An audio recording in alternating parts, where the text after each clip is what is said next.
Hey, good morning, everybody. Happy Friday. I thank you so much for joining me for this end of the work week edition of 5 Minutes with Phil.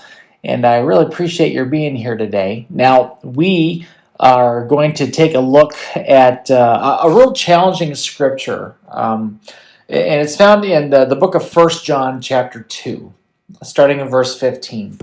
And John is giving a description of some things that exist in this world that could potentially chip away at or tear down our walk with the Lord. And it's important that we identify these things so we can know how to stay away from them.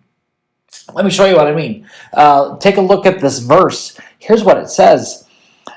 Do not love the world or anything in the world. If anyone loves the world, love for the Father is not in them. For everything in the world, now here's where he describes it, the lust of the flesh, the lust of the eyes, and the pride of life, comes not from the Father, but from the world.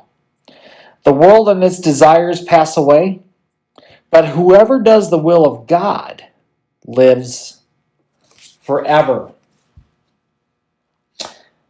So, let me put it to you this way. I have served as, for example, a basketball coach before. And when I have had the opportunity to scout another team that we might be playing against, I would always try to find where their weaknesses were. For example, maybe they had a point guard who couldn't dribble the ball very well, or maybe their definition of a big man wasn't very big, and my guy was bigger. So what we would do, we'd try to exploit those weaknesses so that we could get a victory. Well, I will tell you that the enemy of our soul does his best to try to exploit our weaknesses in order for him to defeat us spiritually. And all of those weaknesses, all of those things that he could possibly use can really be summed up in the scripture that we just read. And they include the lust of the flesh, the lust of the eyes, and the pride of life. Those things that, basically they go against God's word. God's not in it, but it is certainly in the culture and in the society that we live in.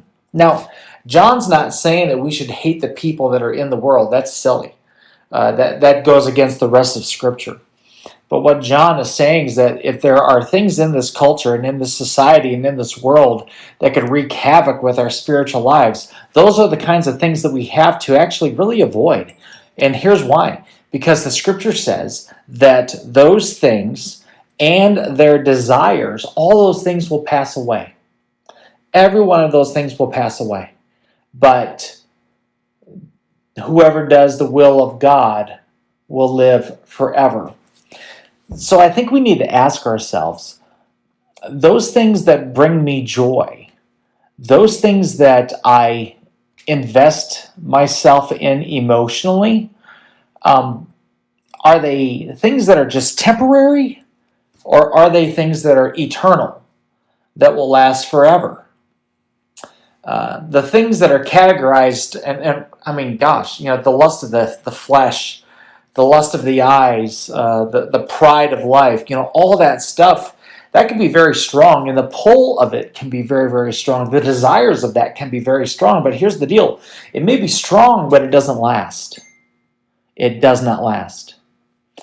But doing the will of God and obeying His commands, now that's fulfilling. That's eternal, and that lasts forever.